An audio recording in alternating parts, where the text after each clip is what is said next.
Emmanuel Navarrete, the kid, Liam Wilson, I think he was like 11-1. Yeah. Navarrete was 2-division world champion. Yeah.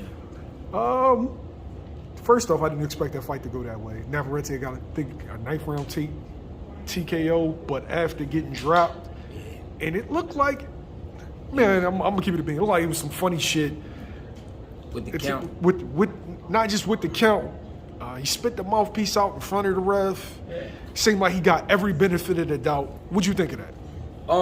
It was only 2 things I seen that was fishy.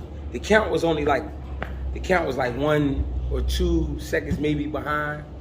Cause I had heard about the count before I actually watched the fight. I went back and watched it.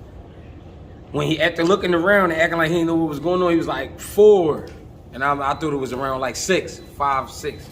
So I thought that was behind a little bit. And it wasn't spitting at the mouthpiece. Because that I've seen before. That's a tactic. The worst, but can you do that in front of the ref? Yeah, because the worst thing can happen is a warning. Okay. But at the same time, shit, I might have bit my tongue. I mean, you never know. So the worst thing is a tactic. Because the worst thing can happen is a warning. You know what I'm saying? And he kind of paused after giving him his mouthpiece. But he was supposed to take it to the corner and get it washed off, but he gave it to him, put it in his mouth. And then he paused a little bit, asking was he okay about 3 times. And, you know what I mean? So yeah, they probably dragged it out a little bit, but he still came back and won, so.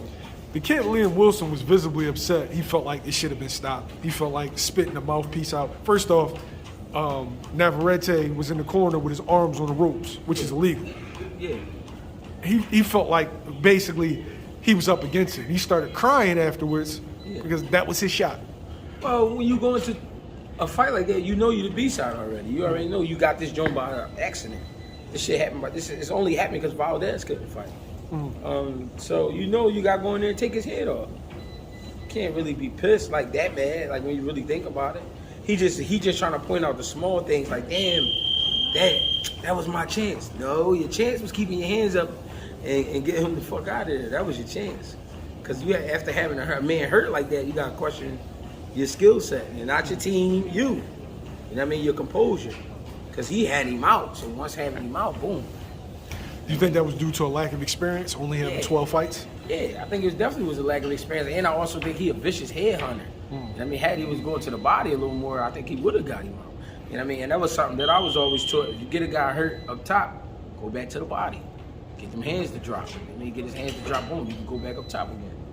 But, you know what I mean? He kind of handled it like, you know what I mean, like an amateur. Like he was just trying to get him out. Like he was so excited to have him hurt. He was just trying to hurt him some more. 2 things.